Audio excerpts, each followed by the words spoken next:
जोहार साथियों, सांस्कृतिक बदलावों के ऐसे वीडियोस के लिए चैनल को सब्सक्राइब करें, लाइक, शेयर और कमेंट करें। का सुझाव बिल्कुल सराहनीय है। तो लगभग हम परिचय हमारा बहुत सारे साथियों को हो भी गया है। तो मैं अभी ससम्मान इनवाइट करना चाहूंगा आज के जो हमारे प्रथम मुख्य वक्ता हैं, आदरणीय राजीव पटेल सर, जो कि पटना बिहार से हैं। और जैसा कि मैं थोड़ा सा पहले सर के बारे में बताया था कि सर जो है कि एक लेखक है ही, लेखक के साथ में इतिहासकार, लेखक, विचारक, समाज सुधारक, भाषाविद के रूप में कार्य कर रहे हैं। सर के द्वारा बहुत सारी किताबें जो कि वर्तमान परिस्थितियों को देखकर और किस तरह से हमारा समाज में कुरीतियां और विसंगतियां व्याप्त है, उनको ध्यान में रखते हुए सर ने बहुत सारी किताबें लिखी हैं। जैसा कि मैंने पहले भी बताया, इसमें मुख्य किताबों के रूप में वैदिक युग का घालमेल, भ्रम का पुलिंदा, फकीर का फकीर, बुद्धिजीवियों का षड्यंत्र एवं जाति उत्पत्ति का भ्रम जाल इत्यादि इत्यादि है। इसी तरह से न जाने कितनी सर ने बुकें लिखी हुई है और आपके लेख समय समय पर आते रहते हैं। सर का बहुत बहुत ग्रुप की ओर से मैं सर का तहे दिल से आभार और शुक्रिया अदा करना चाहूंगा और स्वागत करता हूं कि सर आप आए और कृपया अपना उद्बोधन रखें। आदरणीय राजीव पटेल सर। जी धन्यवाद सर। सर्वप्रथम आज के 59 पुरोहित प्रशिक्षण एवं शोध संस्थान मिशन के आयोजक मंडल को मैं आभार प्रकट करता हूं कि आप लोगों ने अपना बहुमूल्य समय निकाला और समाज की चिंता के लिए सब लोगों को इकट्ठा वेबिनार के माध्यम से किया। और आज के वेबिनार में जो उपस्थित जितने भी बंधु हैं उनको भी नमन मैं करता हूं, क्योंकि वो भी अपना कीमती समय निकाल करके आज के वेबिनार में उपस्थित हुए हैं। आज का विषय है सत्ता का धर्म और संस्कृति में संबंध। ये विषय आज के कार्यक्रम में उपस्थित भाई राहुल जी का है कि सर जो है सत्ता और संस्कृति का क्या मुख्य, सत्ता में धर्म और संस्कृति का क्या संबंध है, इस पे भी सर थोड़ा सा लोगों को माने अवगत होना चाहिए। तो सर्वप्रथम तो ये आपका कार्यक्रम पुरोहित प्रशिक्षण कार्यक्रम, तो जो भी पुरोहित है जिस भी विधि से जो लोगों को पुरोहित का काम लोगों के यहाँ कर रहे हैं, संस्कारक का कार्य कर रहे हैं, पहले तो उनको भी अवगत होना चाहिए कि ये पुरोहित और जो संस्कारक की जो प्रक्रिया हम करते हैं इसमें कितना सही और कितना सही नहीं है, इसको भी समझना चाहिए। मेरा मुख्य लक्ष्य, अंततः जो मुख्य लक्ष्य है जिसके लिए मैं काम कर रहा हूं, तो मुख्य लक्ष्य क्या है। जैसे बच्चे स्कूल जाते हैं, ज्ञान अर्जन करते हैं, तो उनका दो लक्ष्य होता है। एक लक्ष्य होता है कि हमें नौकरी करना है, जीविकोपार्जन के लिए कहीं नौकरी लग जाए, मेरी शिक्षा वहीं बंद हो जाएगी। दूसरे बच्चे का लक्ष्य होता है कि नहीं, मुझे ज्ञान अर्जित करना है, हमें ताउम्र जो है, पूरी उम्र जो है पढ़ाई करनी है और ज्ञान अर्जित करते रहना है। मेरा नौकरी कोई लक्ष्य नहीं, मैं अपना जीविकोपार्जन खेतों से भी कर लूंगा, व्यवसाय से भी कर लूंगा। तो दो प्रकार के लोग होते हैं, लक्ष्य के साथ काम करते हैं। तो हम लोगों का लक्ष्य क्या है, ये पहले हम लोगों को सोचना चाहिए। क्योंकि समस्याएं जो है मनुष्य के अंदर, यानी कहे तो प्राणी जगत के अंदर, समग्र प्राणी, कीट पतंग से लेकर करके जीव जंतु, जानवर और मनुष्य, सबों के बीच में दो प्रकार की समस्या ये निरंतर रहती है, कभी खत्म नहीं होगी। एक प्राकृतिक समस्या होती है और एक मानवीय समस्या होती है, जिसको कृत्रिम समस्या कहते हैं। एक प्राकृतिक जो कुदरत के द्वारा जाड़ा, गर्मी, बरसात, इस प्रकार की समस्या जो है आते रहती है, ये सबों के लिए आती है, ये एक समान आती है। लेकिन जो कृत्रिम समस्या है, जिसको मानवीय समस्या मानव के लिए कहें, पशुओं के लिए भी कृत्रिम समस्या होती है। एक पशु दूसरे पशु को सताता है, उसकी भी एक समस्या है। तो हम लोग मानव है, तो मानव की चिंता पहले अपने लिए करेंगे, उसके बाद पशु के लिए करेंगे। भाई पशु का भी कोई पशु दूसरे को नहीं सताए, इसके लिए अलग अलग बारह हम लोग बना देते हैं कि इसमें ऐसा पशु रहेगा और इसमें ऐसा पशु रहेगा, ताकि एक दूसरे को सताए नहीं। जैसे आज के वेबिनार में हो सकता है कोई मछली पालन करने वाले भी किसान आए होंगे, वो दो तालाब बनाते हैं। एक तालाब में जो है ऐसा मछली रखते हैं जो हार्डी मछली होता है, और एक तालाब में सॉफ्ट मछली रखते हैं जो बहुत मुलायम होता है। तो हम लोग के मानव जीवन में भी जो है ना, यहाँ पे मानवीय समस्या उत्पन्न होती है, या कहें तो बहुत बेहतर ढंग से उत्पन्न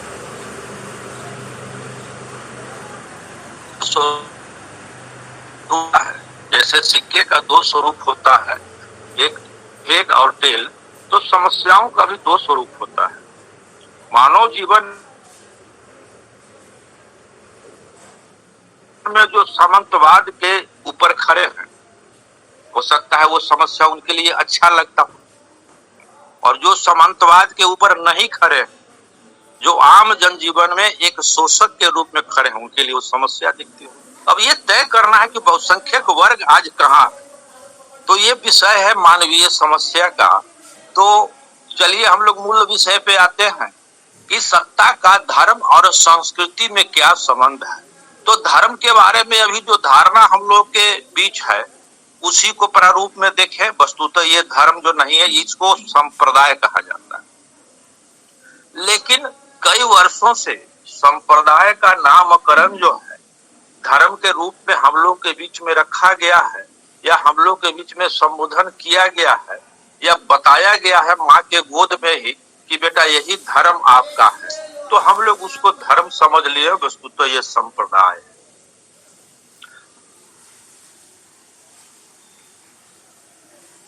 जैसे आज से देवता कहा जाता था, आज लोगों को बता दिया गया कि अब ये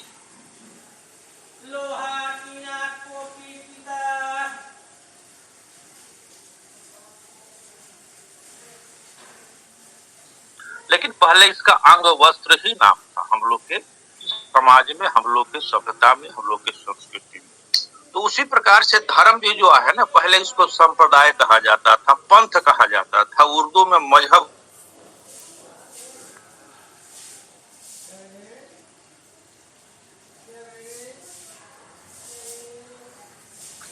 जो है ना, हर समाज की एक संस्कृति होती है।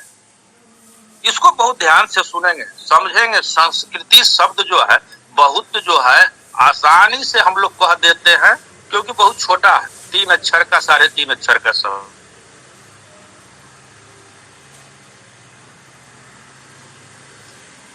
सर मैं रोकना चाहूंगा आदरणीय महोदय, कुछ आपके संस्कृति होती है। जब बच्चा जब जन्म लेता है जी, कुछ सर ऑडियो में कुछ प्रॉब्लम जा रही है, शायद आवाज बीच बीच में इंटरप्ट हो रही है। तो अभी मैं स्पीकर फोन पे था, माइक में। सर ठीक है सर, अभी तो ठीक हुई है शायद। जी सर, जी कंटिन्यू रखें सर। जी। तो मेरी चर्चा हो रही थी, मैं था विषय संस्कृति। तो संस्कृति जो है ना, ये भिन्न भिन्न प्रारूप में, भिन्न भिन्न जो है स्वरूप में लोगों के बीच आती है। ये समाज के अंदर भी एक संस्कृति होती है, एक परिवार के अंदर भी संस्कृति होती है, और एक व्यक्ति के अंदर भी संस्कृति होती है। बच्चा जब जन्म लेता है तो उसको संस्कार दिया जाता है। बच्चा का रहन सहन, उठने बैठने की, बातचीत की, लोगों के साथ कैसे अदब से व्यवहार से पेश आएंगे, कैसे उनको आदर करेंगे, इस सब तरह की उनके अंदर की जो है ना प्रतिक्रिया भरी जाती है। उसी प्रतिक्रिया को हम लोग संस्कार कहते हैं। संस्कार का पाली में होता है संखार, और संखार का अर्थ ही होता है प्रतिक्रिया। आपकी जो प्रतिक्रिया है यही आपका संस्कार। अच्छी प्रतिक्रिया है तो लोग कहते हैं इस बच्चे का बहुत अच्छा संस्कार। अगर बुरी प्रतिक्रिया है, या अशोभनीय प्रतिक्रिया है, या अभद्रता के साथ प्रतिक्रिया है, तो लोग कहते हैं कि इस बच्चे का संस्कार अच्छा नहीं है। उसी प्रकार से एक छोटे से समूह का, 10-20 दोस्तों का जो समूह है, 10-20 लोगों का, उसका भी एक संस्कार है।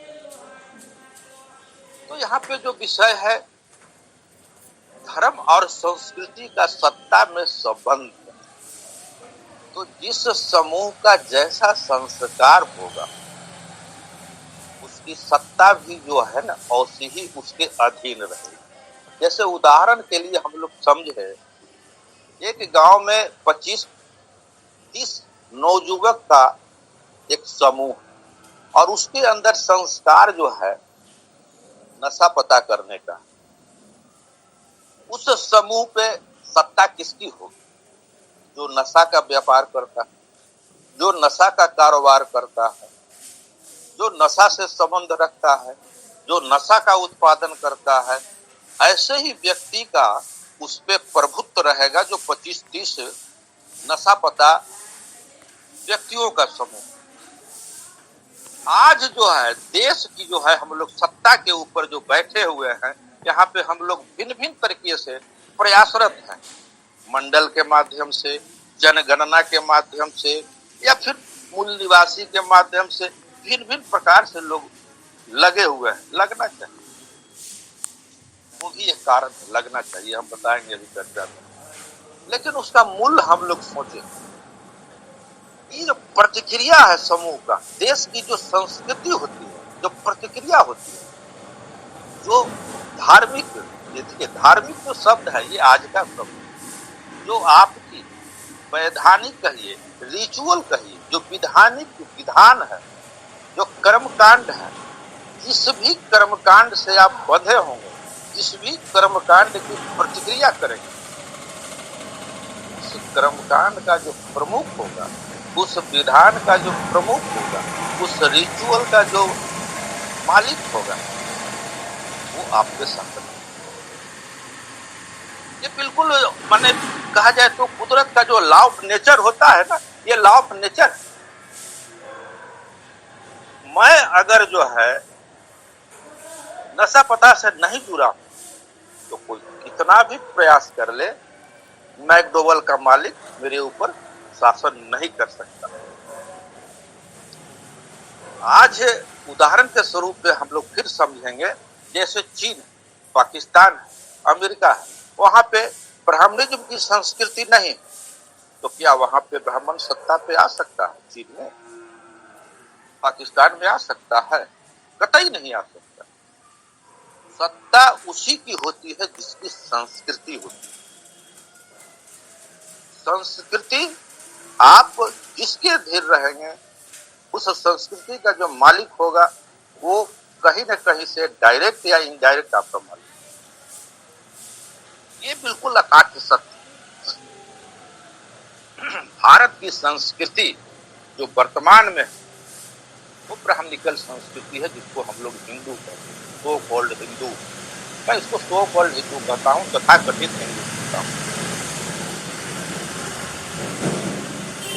सत्ता की चाबी, जब देश अपना राजतंत्र था, गुलाम था, तो राजतंत्र में सत्ता की चाबी जो है ना, शक्तिशाली, जिसके भुजा में दम हो, उसके अंदर हो, वहां पे बहुमत की बात नहीं होती। लेकिन जैसे ही राजतंत्र, अपनी देश जो है राजतंत्र से मुक्ति की ओर बढ़ रहा था, और उसमें थोड़ी सी जो मुक्ति की ओर बढ़ने के लिए जो चीजें जो उत्पन्न हो रही थी, उसमें दो कारण था। एक तो ईस्ट इंडिया कंपनी का स्वतः जो है कमजोरी, द्वितीय विश्व युद्ध के बाद उसके अंदर आनी शुरू हो गई थी, और दूसरी भारत में भी जो है अपने देश में उसके अंदर जो है आंदोलन की प्रक्रिया जो है भिन्न भिन्न संगठनों के माध्यम से शुरू हो गया, बगावत। तो दोनों चीज है, बगावत भी शुरू हो गई थी और वो ईस्ट इंडिया कंपनी कमजोर है। अगर कमजोर नहीं होता तो बगावत आप कितना भी करते उसको फर्क नहीं पड़ता।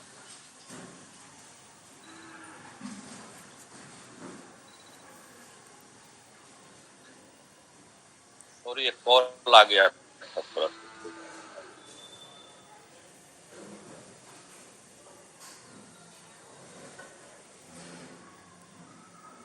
हेलो जी सर, आवाज आ रही सर। जी सर, कंटिन्यू रखें सर। फोन तो उसको चलिए तो ये जो सत्ता की जो बात हम लोग कर रहे थे, ईस्ट इंडिया कंपनी, अगर यहाँ पे व्यवधान कुछ भी हो जाए, आंदोलन कितना भी हो जाए, अगर जो है सत्ता पे जो बैठे हुए राजतंत्र पे जो लोग रहते हैं, वो अगर मजबूती के साथ हैं तो उस पर ज्यादा फर्क नहीं पड़ता है। फर्क तो पड़ता है लेकिन ज्यादा नहीं पड़ता। लेकिन यहाँ पे ईस्ट इंडिया कंपनी के साथ दो विषय हो गई थी, सत्ता उनकी अपनी भी कमजोर हो रही थी द्वितीय विश्व युद्ध के बाद। उस समय भारत के जो प्रबुद्ध, दो कोल्ड प्रबुद्ध, एक प्रबुद्ध होता है जो अपनी बुद्धिता से, अपने ज्ञान से, अपनी दूरदर्शिता से समाज का भला करता है, और एक ऐसा व्यक्ति होता है जिसके अंदर अपना जो ज्ञान होता है उससे सिर्फ अपना भला करता है। जो सिर्फ अपना भला करता है उसको हम लोग आज के समय धूर्त करते हैं, और जो सबों को भला करता है उसको हम लोग कहते नहीं बहुत समाज के अच्छे व्यक्ति। तो उस समय का सो कॉल्ड जो है ना स्वार्थी व्यक्ति जो था, बुद्धिमान था लेकिन स्वार्थी था, उसको ऐसा लगने लगा था कि अब अंग्रेज जाएगा, लोकतंत्र आएगी, देश आजाद होगा, लोकतंत्र आएगा, तो फिर यहाँ पे लोकतंत्र पे सत्ता पे काबिज हो। ये मुख्य विषय यानी समझिए कि 1900 ईस्वी से पूर्व में ही इसका चिंतन शुरू हो गया। यानी आज से 113 वर्ष पूर्व इसकी चिंतन शुरू हो गई थी कि अंग्रेज जब जाएगा तो लोकतंत्र आएगा, और लोकतंत्र पे सत्ता किसकी होगी? सत्ता उसी की होगी जिसकी संस्कृति होगी। और उस समय संस्कृति अपनी जो है भिन्न भिन्न स्तंभों पे बंधी हुई थी, और वो वर्णागत संस्कृति। भारत की मुख्य संस्कृति वर्णागत संस्कृति थी, वर्ण, जाति, और जाति से भी बहुत ये तो खराब कहिए वर्ण व्यवस्था। जाति व्यवस्था उतना ज्यादा खराब नहीं है, खराब तो है ही लेकिन उतना ज्यादा खराब नहीं जितना ज्यादा खराब वर्ण व्यवस्था थी जो भारत की मुख्य संस्कृति थी। और उस वर्ण व्यवस्था के अंदर एक दर्शन की संस्कृति थी जिसमें यहाँ पे करीब 21 दर्शन, जिसमें 12-14 बहुत प्रमुख दर्शन था, और जिसमें दो का तो जो है ना स्पष्ट लाइन था, एक द्वैतवाद और एक अद्वैतवाद, एक शैवपंथी एक वैष्णवपंथी। ये बिल्कुल स्पष्ट जो है डिवाइडेड थे, पक्ष और विपक्ष की मुद्रा में दोनों रहते थे। आज भी अगर गौर से आप लोग अपनी दृष्टि जो है शार्प करेंगे तो ये दोनों दिख जाएगा। दोनों की संस्कृति आज भी अलग है, दोनों के शंकराचार्य आज भी अलग है, दोनों की मंदिर आज भी अलग है, और दोनों की ग्रंथ आज भी अलग है। एक दूसरे को देखना पसंद नहीं करते। एक दूसरे अगर मिल जाते हैं तो वहाँ पे अगर मिलिट्री नहीं रहे, फोर्स बीएसएफ जवान नहीं रहे, पारा मिलिट्री नहीं रहे, तो दोनों के अंदर जो है मारकाट की स्थिति हो जाती है। ये शैवपंथ और वैष्णवपंथ, तो खैर ये बहुत लंबी अलग की चर्चा है। तो भारत की मुख्य संस्कृति जो थी वर्णागत थी, दर्शन के ऊपर थी, द्वैत और अद्वैत की संस्कृति थी। लेकिन फिर भी उन सबों के बीच में जो बैठा हुआ था जो उसको दिख गया था कि आगे लोकतंत्र की व्यवस्था बनेगी, अंग्रेज जाएगा, जिस दिन भी जाएगा उसके बाद यहाँ सत्ता पे वही व्यक्ति बैठेगा जिसकी मुख्य संस्कृति। इसके लिए 1915 में हिंदू महासभा का स्थापना हुई कि भाई वर्णागत जो व्यवस्था है इस पे तो बहुमत किसी का नहीं है, और जिसका बहुमत है वो अगर बैठ जाएगा तो फिर हम लोगों का क्या होगा? बहुमत शूद्र वर्ण की, ब्राह्मणी वर्ण की बहुमत नहीं, तो फिर मेरा क्या होगा? तो इन्होंने हिंदू महासभा का स्थापना किया 1915 में, और इसके प्रमुख विनायक दामोदर सावरकर इसके पहले प्रमुख बने थे। और इन्होंने 1915 में पहली पुस्तक लिखी थी हिंदुत्व। आज से 160 वर्ष 108 वर्ष पूर्व हिंदुत्व का कंसेप्ट जो है अंगा से जो है बुसट बना था। पहले यहाँ अंगा था और ये बुसट जो है शर्ट बना था 1915 में, जिसका लेखन किए थे सावरकर जी। हिंदुत्व बहुत मजे की पुस्तक है, पढ़ेंगे आप लोग, पढ़ेंगे। और हिंदुत्व को मजबूत करने के लिए, जैसे आज हम लोग जो है ना अपनी जो है छटपटाहट को मजबूत करने के लिए जो है ना मूल्यवासी संघ, जनगणना संघ, मंडल संघ बनाए हुए हैं, उसी तरीके से हिंदुत्व को मजबूत करने के लिए 1925 में आरएसएस का स्थापना हुआ था, जिसके प्रमुख बनाए गए थे केशव बलिराम हेडगेवार। और उन्होंने अपने नेतृत्व में उनके जो द्वितीय जो सहायक थे हेडगेवार, केशव बलिराम हेडगेवार जो थे, उनके जो सहयोगी थे, द्वितीय सहयोगी थे, इसका नाम था माधव सदाशिव गोलवलकर। तो गोलवलकर ने एक पुस्तक लिखी, बहुत मजे की पुस्तक है, और उस पुस्तक को पढ़ेंगे तो आप उसमें से खामियां नहीं निकाल पाएंगे। ऐसे सोशल मीडिया पे गोलवलकर की जो पुस्तक है बंच ऑफ थॉट, बहुत तरीके के उसमें जो है प्रिडिक्ट कर करके फोटोशॉप से वो लोग प्रसारित करते हैं, जो कि वस्तुतः वहां है नहीं। गोलवलकर की पुस्तक जो बंच ऑफ थॉट है बहुत ही जो है शार्प है, वो तीक्ष्ण बुद्धि का व्यक्ति उसको जो है पकड़ पाएगा कि उसमें क्या क्या चीज, बाकी खामियां नहीं। उसको तो हिंदू बनाना था, उसको विद्वेष के आधार पे अपनी संस्कृति जो है ना नष्ट नहीं करना था। बिल्कुल तीक्ष्ण बुद्धि से लोगों के ऊपर एक संस्कृति थोपना था। उस संस्कृति का नाम होगा हिंदू। और उस वंश ऑफ थॉट के अंदर एक अध्याय है, जिस अध्याय का नाम है लोगों को भावनात्मक रूप से कट्टर हिंदू बनाना। अध्याय 7 अध्याय को अगर देखेंगे गौर से, तो उस अध्याय का नाम ही है भावनात्मक सक्रिय हिंदुत्व। जीवन की आवश्यकता जो है ये उसे महसूस हो गई थी कि लोगों के अंदर कट्टर हिंदुत्व की जो है विधा बैठाई जाए। दूसरी चीज उस पुस्तक में जो है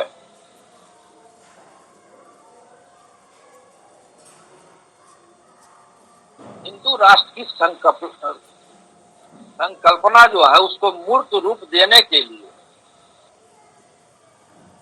करीब करीब जो है 25-30 संगठन की स्थापना उसी समय उनके दिमाग में आ गई थी हिंदू के सरकार, ताकि हर समाज के हर वर्गों के बीच में मैं जाऊं और लोगों से उनके देश में जाकर करके लोगों से एक अपनी जो सांस्कृतिक विरासत की जो स्थापना करना है, हिंदुत्व उसको स्थापित करना है। उस जमाने में भारतीय मजदूर संघ, अखिल भारतीय विद्यार्थी परिषद, विश्व हिंदू परिषद, भारतीय वनवासी कल्याण आश्रम, विद्या भारती, ऐसे अनेकों संगठन जो है ना उन्होंने बनाया। और उसके बाद जो है अंततः जो है आज को सफल दिखता है और परिणाम आपके सामने है। ईवीएम का लोचा थोड़ा बहुत हो सकता है, 100% नहीं होगा। सत्ता की संस्कृति पे वो काबिज है, सत्ता उनकी रहे। आपको सत्ता पे अगर आना है तो आपकी अपनी संस्कृति बनानी, और संस्कृति को समझना होगा कि संस्कृति कैसे बनाई जाती है। इसमें लोगों को विधान हम दे, रिचुअल दे। अभी तक अपने समाज में कुछ ऐसे जो है विद्वान आए जो ब्राह्मणी व्यक्ति, ब्राह्मणी संस्कृति का जो है विरोध किए हैं, बहुत बेहतर ढंग से विरोध किए हैं। और सबसे सौभाग्य की बात है कि आज का जो दिन हम लोगों का है, आज एक बहुत बड़े महापुरुष का जो है मृत्यु का दिन है, निधन का दिन है, रामास्वामी पेरियार नायकर। उन्होंने भी ब्राह्मणी व्यवस्था का जम करके ब्राह्मणी संस्कृति का विरोध किया लेकिन दुर्भाग्य कोई संस्कृति जो है उसके पैरेलल में खड़ा नहीं। तो संस्कृति अगर पैरेलल में खड़ा नहीं किए तो विरोध किए, जब तक आपकी तर्क फिलोसफी है तब तक ब्राह्मण कमजोर है। आपकी तर्क फिलोसफी जिस दिन जो है कुंद पड़ेगी, आप चले जाएंगे तो आपके अनुयायी धीरे धीरे कुंद हो जाएंगे, फिर ब्राह्मण उठ खड़ा। उसी प्रकार से उत्तरी भारत में भी रामस्वरूप महामना रामस्वरूप वर्मा जी ने भी ब्राह्मणी व्यवस्था के विरुद्ध, ब्राह्मणी संस्कृति के विरुद्ध जो है एक आवाज उठी, लेकिन कोई संस्कृति नहीं दे पाए। एक जीवन जीने की पद्धति दिए, हमें इस सबों से अलग रहना, हमें सिर्फ इतना इतना ही कार्य करना है, सुबह उठना है, व्रत करना है, खाना खा लेना है और फिर खेत में काम करना है, नौकरी करना है। और ये 12-14 जो है साल का जो है ये देख है, ऐसा ऐसा हम लोग संस्कृति इसको नहीं कहते हैं। संस्कृति कहते हैं जिसमें समाज बंधा रहे, जिसमें समाज की नैसर्गिक प्रतिक्रिया हो, खुशी हो, चाहे वो मिथ्या हो या प्रमाणिक, लेकिन हो। ब्राह्मणों ने मिथ्या संस्कृति दिया, सतयुग द्वापर की संस्कृति दिया, द्वैत अद्वैतवाद की संस्कृति दिया। हालांकि एक द्वैत और दूसरे अद्वैत ये दोनों का मत जो है एक चोर और पुलिस का होता है, लेकिन फिर भी चोर पुलिस के मत को भी इन्होंने समाज पे लादा और आज समाज जो है दोनों के मत को जो है मिक्स वेजिटेबल कर करके धो रहा है। हमारे जो है पुरोहित प्रशिक्षण में जितने भी संस्कारक हैं वो द्वैत मत को भी मानते हैं, अद्वैत मत को भी मानते हैं और दोनों का सही जो है अर्थ क्या है ये नहीं जानते, दोनों को मानते हैं। जबकि दोनों में जो है काफी जो है असमानता है, दोनों एक दूसरे का विरोध। तो सत्ता की जो चाबी है ना, हम लोग वहां से संस्कृति जिसकी होगी। अब ब्राह्मणी संस्कृति को आप जब तक जो है कुंद नहीं करेंगे और उसके कुंद करने के लिए शक्ति से नहीं, दिमाग शक्ति से कुंद करेंगे फिर वो उठ खड़ा होगा। ब्राह्मणी संस्कृति का उदाहरण हम लोग देते हैं नदी के घास जैसे। ब्राह्मणी संस्कृति नदी का घास है, पानी जब आती है तो घास जो है लेट जाता है और पानी जब खत्म होती है तो फिर वो खराब हो जाता है। चाहे वो पेरियार साहब की पानी आए, चाहे रामस्वरूप वर्मा जी की पानी आए, वो लेट जाता है, जैसे ही वो पानी खत्म होती है फिर खराब हो जाता है।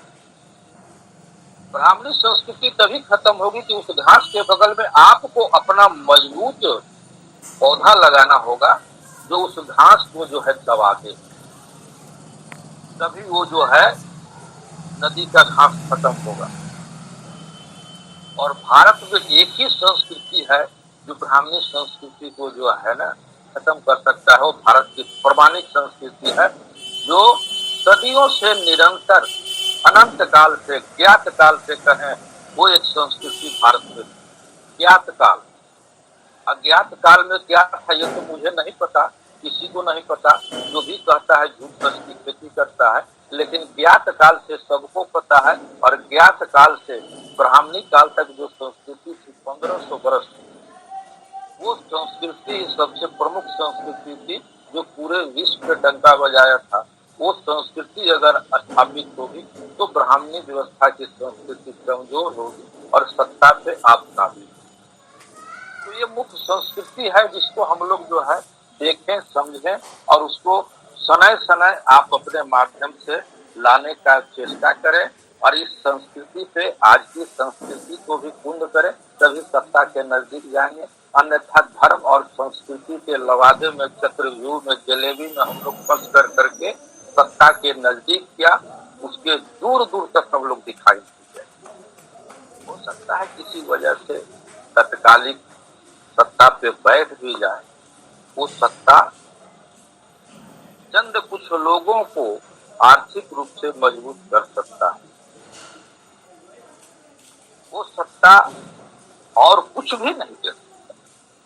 आप जैसे ही सत्ता से हटेंगे तो आपको जलालत से भी जो है ना बदतर जीवन दे सकता है, क्योंकि संस्कृति आपकी नहीं है। तो संस्कृति की चाबी जो है आप पकड़िए। उसके लिए ब्राह्मणी संस्कृति से लोग जितना जल्दी मुक्त हो, ये आपको सोचना है। पहले आप अपने घर से उस संस्कृति का त्याग करवाएं, तभी तो समाज में जाएंगे। समाज में जाएंगे कि भाई ये संस्कृति है, इसको खत्म करेंगे तभी सत्ता मिलेगी। तो उस व्यक्ति का प्रश्न आएगा, सर आपके घर में ये संस्कृति है या खत्म हो गई? तो क्या जवाब दें? तो ये पहले सोचना होगा कि हमें इसकी शुरुआत अपने घर से करनी है। ब्राह्मणी संस्कृति का जब तक खात्मा नहीं करेंगे तब तक सत्ता पे ब्राह्मणों को हटा। संस्कृति उसकी है और उस संस्कृति का प्रमुख वो है। जैसे मुस्लिमों की संस्कृति और मुस्लिमों के संस्कृति में अगर शिया की संस्कृति है तो सत्ता पे शिया ही बैठेगा, सुन्नी नाक रगड़ले नहीं बैठेगा। उसी तरीके से अगर सुन्नी की संस्कृति है तो वहां की सत्ता पे सुन्नी बैठेगा, शिया नाक रगड़ले नहीं बैठेगा। भारत में ब्राह्मणों की संस्कृति है, सत्ता पे ब्राह्मण बैठेगा, बाद बाकी लोग नाक रगड़े या उसका अर्दली का काम। पंजाब में पंजाबियों की संस्कृति है तो वहां पे पंजाबी ही सत्ता पे बैठेंगे, दूसरा कोई। सत्ता उसी की होती है जिसकी संस्कृति होती है। और संस्कृति आप कैसे लाएंगे, कौन सी संस्कृति लाएंगे, ये भी मुख्य विषय है। संस्कृति एक व्यक्ति विशेष की संस्कृति होती है। संस्कृति भी देखना होगा, व्यक्ति विशेष की संस्कृति है तो वहां व्यक्ति विशेष ही बैठेगा। जैसे आज के समय हमारे जो है संस्कारक जो सुनने में आता है, ऐसे कोई गायत्री परिवार के भी संस्कारक, तो गायत्री परिवार की संस्कृति है, किसकी संस्कृति है? तो गायत्री परिवार की संस्कृति श्री राम शर्मा आचार्य की संस्कृति है। उसके मठ पे कौन बैठेंगे? तो श्री राम शर्मा आचार्य के परिवार के बेटा बेटी भी बैठेगा, बाकी लोग नाच रगड़े वहां नहीं बैठे। देश की संस्कृति भी किसकी है? तो अंततः जो है गायत्री हो, आर्य समाजी हो या जो भी हो, वैदिक हो, पौराणिक हो, अंतोगतवा सारा संस्कृति का प्रमुख एक तो सत्ता से आपको इससे जूझना, निकलना होगा। ब्राह्मण विहीन संस्कृति, मानव संस्कृति, मानव की संस्कृति, विद्वानों की संस्कृति होनी चाहिए। जो विद्वान है वो यहाँ संस्कृति के ऊपर बैठेगा और जो विद्वान नहीं है वो संस्कृति पे नहीं बैठेगा। 1500 वर्षों की यहाँ जो विश्व गुरु की जो विरासत थी वो विद्वानों की विरासत थी, कोई व्यक्ति की विरासत नहीं थी। व्यक्ति की विरासत होती तो भगवान बुद्ध के बाद उनके ही बेटा जो है संस्कृति सत्ता पे बैठता, लेकिन ऐसा नहीं हुआ। भगवान बुद्ध के बाद अनेक अर्हत आए, सारीपुत्र आए, महामोगलायन आए, मोगलीपुत्र आए, बहुत से जो अर्हत आए।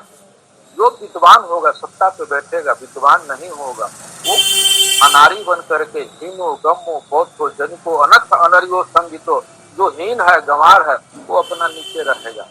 लेकिन जो ज्ञानी है, अरियो अठंगी को, जो आर्य है, जो ज्ञानी है, जो श्रेष्ठ है, वो सत्ता पे बैठेगा। वहां पे व्यक्ति विशेष नहीं होती है, श्रेष्ठता किसी की बपोती नहीं होती है, ज्ञान किसी की बपोती नहीं होती है। बाबा साहब अम्बेडकर में ज्ञान था लेकिन वो सत्ता पे नहीं जा सकते क्योंकि वो ब्राह्मणिकल ऑर्डर से थे। तो आपको संस्कृति पे बैठना होगा, संस्कृति की अपनी संस्कृति पे बैठना होगा, ब्राह्मणी संस्कृति पे नहीं बैठ सकते। कुछ लोगों का सवाल आता है कि सर ब्राह्मणी संस्कृति में हम लोग अगर बैठ जाएंगे तो मैं प्रमुख हो जाऊंगा। हम कहते हैं कि आप धान के पेड़, वो बरगद का पेड़, बरगद के पेड़ पे धान कभी बैठ सकता है? बरगद का पेड़ को काटना होगा और वहाँ पे जो है ना खेत बनाना होगा, उपजाऊ फर्टिलाइजर भूमि बनानी होगी, यहाँ पे धान गेहूँ लगे।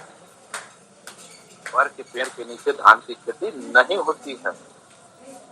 ये अगर सोच बना रखे हैं कि सर हम, तो फिर देख लीजिए उदाहरण आपके सामने है। विनय कटियार जी गए थे बरगद के पेड़ के ऊपर बैठने, उमा भारती जी गई थी बैठने, कल्याण सिंह जी गए थे बैठने, क्या हस्र है देख लीजिए। प्रवीण तोगरिया जी गए थे बैठने, कामेश्वर चौपाल जी गए थे बैठने, क्या हस्र है देख लीजिए। अपनी संस्कृति बनाइए, अपनी सत्ता स्वतः आपको मिल जाए। अपनी संस्कृति नहीं रहेगी, कतई नहीं। व्यवस्था के नजदीक रखता हूँ। रही बात अब पुरोहित प्रशिक्षण का, तो मैं पुरोहितों से भी आग्रह करता हूँ कि आपका अभी जो लक्ष्य है उस लक्ष्य को डिवाइड कीजिए, बांटिए, एक तत्कालिक और एक पूर्णकालिक।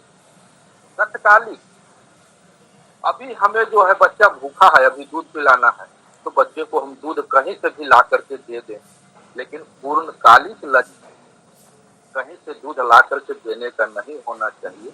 अपने घर में गाय या भैंस की जो है व्यवस्था करने की रखिए, और उससे जो है बच्चा ही नहीं बच्चे के परिवार को भी जो है दूध मिले, ऐसी व्यवस्था बनाइए।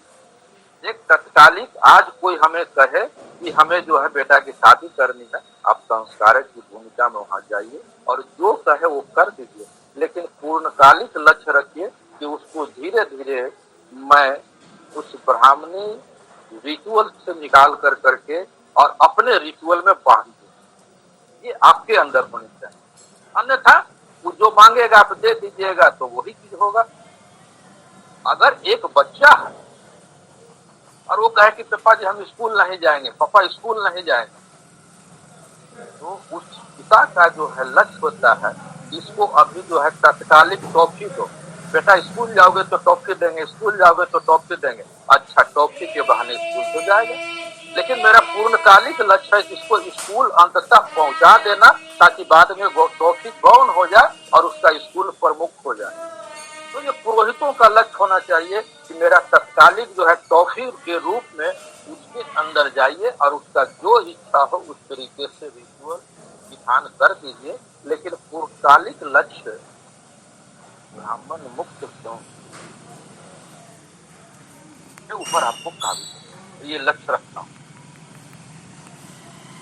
क्योंकि आप पुरोहित हैं। पुरोहित शब्द जो है पाली का शब्द है, ये संस्कृत का शब्द नहीं है। संस्कृत में पुरोहित का अर्थ देखेंगे संस्कृत के शब्द कोश में, या गूगल बाबा पे पुरोहित पूछेंगे तो बोलेगा ना पुरोहित मतलब जो है कर्मकांड कराने वाला। ब्राह्मणीकरण का कर्मकांड कराने वाले को पुरोहित कहते हैं, ऐसा नहीं होता। अगर कर्मकांड कराने वाले को पुरोहित बोलते हैं तो फिर जो है ना शिक्षित में जो कर्मकांड होता है, मुस्लिमों के अंदर भी जो कर्मकांड होता है उसको भी हम पुरोहित बोलेंगे, ऐसा नहीं होता। पुरोहित शब्दों की एक व्याख्या होती है, शब्दों का एक अपना अर्थ होता है, और शब्दों का एक अर्थ दूसरे के द्वारा थोपा गया भी होता है। पुरोहित हित है, पुरो का हित है, एक परहित होता है। एक शब्द है परहित, सिर्फ अपना हित, और एक शब्द होता है पुरोहित, पूरे समाज का हित। पूरे समाज का जो हित करने वाला है उसको पुरोहित करते हैं। और एक पंडित होता है, किसी खास विषय का जानकार को पंडित कहते हैं। पूर्व काल में मिट्टी का बर्तन बनाने वाला जो जानकार वो भी कारीगर होता था, कलाकार होता था, उसको भी पंडित ही बोला जाता है, क्योंकि उस कला में माहिर था, आर्ट में माहिर था। यानी एक व्यक्ति विशेष जो है एक खास ज्ञान का अगर जानकार है तो उसको पंडित बोला जाएगा, और जो सबों का हित करता है उसको पुरोहित बोला जाएगा। और सबों का हित जो करते थे वो अर्हत कहे जाते थे, वो विद्वान कहे जाते थे। सबों के हित की जो है ना चिंता करते थे, सबों का हित कैसे हो, बहुजन हिताय बहुजन सुखाय, ये कैसे हो। लेकिन आज तो हम लोग शब्दों की व्याख्या भी अपने मनोनुकूल कर दी है।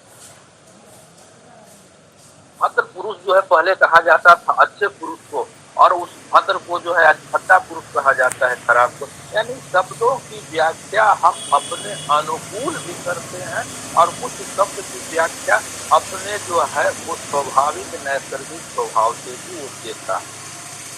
तो पुरोहित का काम है पूरे समाज का हित करने वाला। आप पुरोहित हैं, इससे महान कार्य क्या हो सकता है। जो काम आप कर रहे हैं आपको बहुत बहुत जो है शुभकामना, आभार मैं देता हूँ कि समाज के हित की चिंता कीजिए, तत्कालिक और पूर्णकालिक।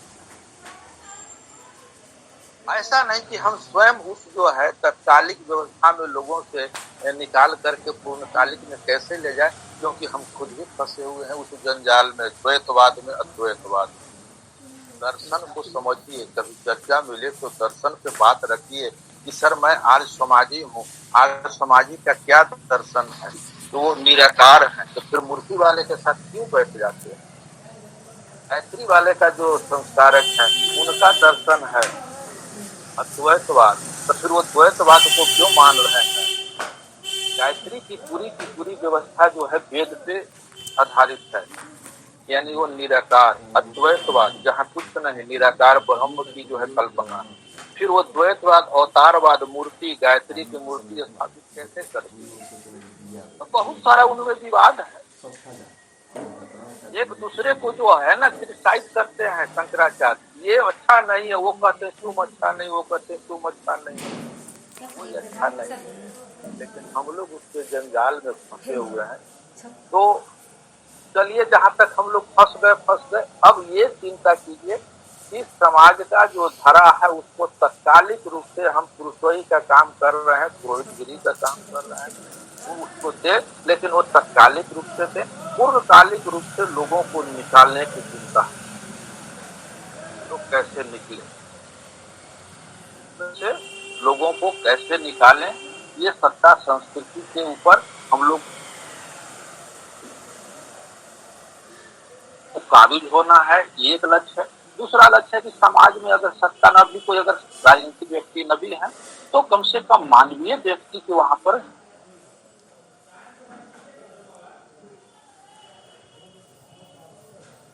जो है ना सत्ता पे। आज सत्ता मानवीय व्यक्ति की सत्ता नहीं है, ये सामंती व्यक्ति की सत्ता है, एक ऊंचा एक नीचा। आप संस्कारक का काम करते हैं, आपके सामने अगर एक संस्कारक जो है ब्राह्मण जाति से आ जाता है, आपकी वहाँ की स्थिति क्या होती है आप स्वयं बता सकते हैं। है जब तक वहाँ पे कोई ब्राह्मण पुरोहित नहीं आया, जैसे ही ब्राह्मण पुरोहित आ जाता है तो आप जिसके घर में गए उसी व्यक्ति के अंदर से ये भाव आ जाती है, अब जो है पंडित जी आ गए, ब्राह्मण जी आ गए, ब्राह्मण, यानी आप जिस संस्कृति को ढो रहे हैं उस संस्कृति में सामंती संस्कृति, देश की संस्कृति, अछूत की संस्कृति है, भेदभाव की संस्कृति। तो अनुरोध करते हैं आप लोगों से कि इस संस्कृति से लोगों को अवेयर कीजिए, तत्कालिक रूप से अभी का जो कार्य है उसको कीजिए, और पूर्णकालिक रूप से जो लक्ष्य है इस संस्कृति से मुक्त करने की, वहां पे लोगों को ले चलने का जो है प्रयास कीजिए। एक कार्यक्रम में मुझे जाना है 11 बजे, थोड़ा सा आप लोगों से जो है अनुरोध करेंगे कि हमें अगर जो है अनुमति दें तो अभी मैं कहना चाहूँगा कि कुछ लोगों के प्रश्न अगर हैं तो पूछिए, जैसे भैरव सिंह और भैरव सिंह आईडी से एक शायद हैंड रेज हुआ था, और भी कुछ लोगों के हों तो कृपया पूछें। हाँ, संक्षिप्त में डॉक्टर जयनाथ यादव जी ने भी हैंड रेज किया है, तो मैं एक एक करके पहले डॉक्टर जयनाथ यादव सर को अनुरोध करूंगा कि कृपया अगर सर के वक्तव्य पे कोई आपका क्वेश्चन है तो करें जी।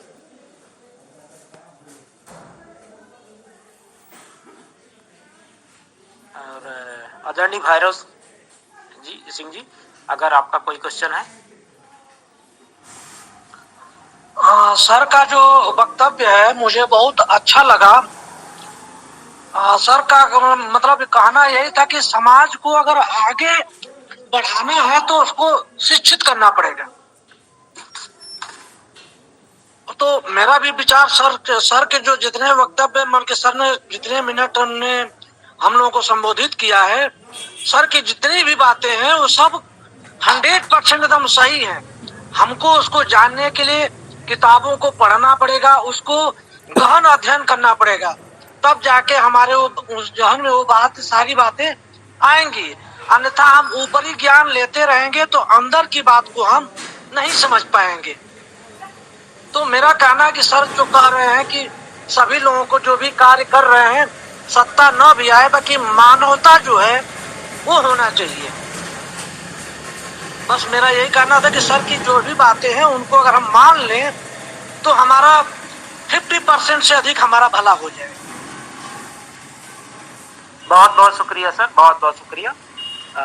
निश्चित रूप से सर ने बहुत बेहतरीन और ज्ञानवर्धक उद्बोधन दिया है। सर ने मुख्यतः जो सर का आज वक्तव्य का जोर था वो किस प्रकार से हम अपनी संस्कृति का निर्माण करें और उस संस्कृति, चूंकि संस्कृति से सत्ता का निर्धारण होता है। और दूसरा सर का जो इशारा था कि हम अल्पकालिक और पूर्णकालिक दोनों जो समाधान है कि अगर कोई त्वरित समस्या है तो किस तरह से हम उसको जल्दी अगर है तो हम अल्पकालिक समाधान उसका ढूंढें और अगर कोई एक साथ में उसका पूर्णकालिक निदान की ओर हम जरूर बढ़ें। तो निश्चित रूप से सर ने बहुत बेहतरीन और ज्ञानवर्धक चीजें हम लोगों को बताई हैं और सर का बहुत बहुत स्वागत है। और चूंकि सर को कहीं जाना है आज दूसरी मीटिंग या वक्तव्य में, तो संजय राव सर का भी हैंड रेज हुआ है। जी सर, तो मिशन की ओर से मैं सर को बहुत बहुत साधुवाद देता हूं कि आप आए हैं और अपना आज समय दिया मिशन को। और इसी तरह से मिशन को मैं आशा करता हूं कि सर समय देते रहेंगे। बहुत बहुत कृष्णा जी, बीच में संजय कुमार राव सर ने चूंकि हैंड रेज किया है, तो अगर मैं आदरणीय संजय कुमार राव को इन्वाइट करना चाहूंगा, कृपया आप अपना क्वेश्चन रखें। धन्यवाद सर। संजय कुमार राव, रांची, झारखंड से। सर, मेरा ये जो वक्तव्य तो बहुत बारीकी से हमने ध्यान से सुना है।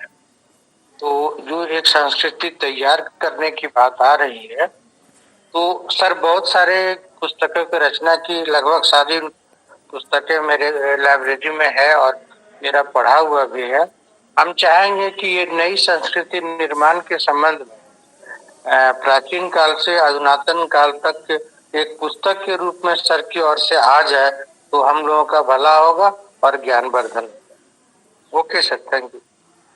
संजय जी बहुत बहुत नमस्कार। बहुत बहुत आपको, आपकी बातें जो संजय जी है बिल्कुल सही बात है, लेकिन इसमें संस्कृति का जो निर्माण की बात जहाँ तक जो कर रहे हैं ना, संस्कृति का कहीं कुछ ऐसे देखिए मैथोलॉजिकल जो है, इसको मिथ्या कहते हैं।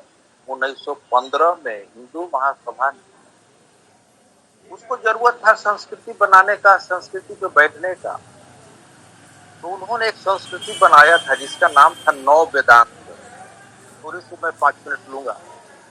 पूर्व की संस्कृति थी, सांख्य दर्शन था, योग दर्शन था, मीमांसा दर्शन था, अद्वैतवाद का दर्शन था, विशिष्ट अद्वैतवाद का दर्शन था, द्वैत अद्वैतवाद का दर्शन था, द्वैतवाद का दर्शन था।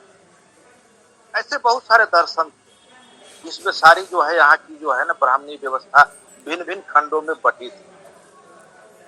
लेकिन इनको जो है ना अपनी संस्कृति, एक नई संस्कृति जो सिर्फ ब्राह्मणी संस्कृति, एकीकृत संस्कृति हो जिसकी जरूरत थी, तो इन्होंने 9 वेदांत दर्शन एक लिखा और इसको जो है हिंदू महासभा के माध्यम से यहाँ पे लादा गया, छापा गया, लोगों को जानकारी दी गई कि एक ही मंदिर में शंकर भी रहेंगे, दुर्गा भी रहेंगे, गायत्री भी रहेंगे और विष्णु भी रहेंगे, हनुमान जी भी रहेंगे। लेकिन 1900 से पहले का जो मंदिर है, वो मंदिर में अगर दुर्गा है तो दुर्गा है, उसमें दूसरा कोई नहीं जाएगा। वो शाक्त दर्शन था।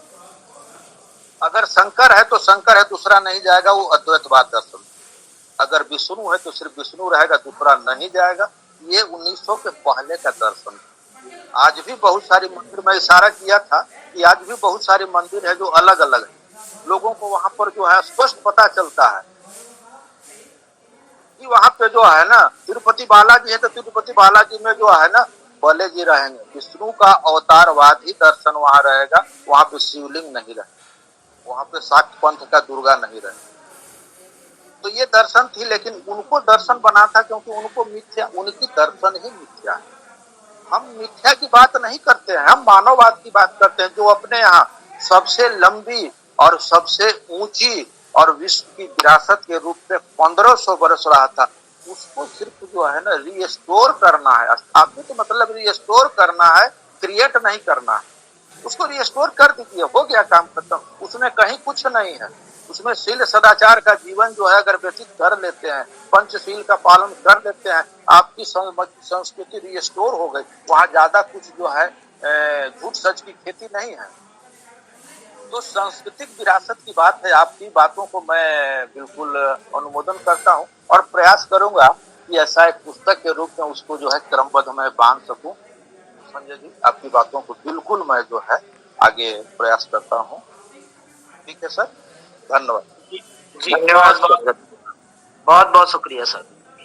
जी सर, अब चूंकि इसी बीच में सर हमारे बहुत सारे नए साथी जुड़े। आदरणीय राहुल सर, आप कुछ करना चाह रहे हैं? आदरणीय राहुल सर। नहीं, धन्यवाद, सॉरी। नहीं, आप जारी रखें। Sir okay, thank you sir. तो हमारे इस बीच में आज हमारे प्रथम मुख्य वक्ता का उद्बोधन हो चुका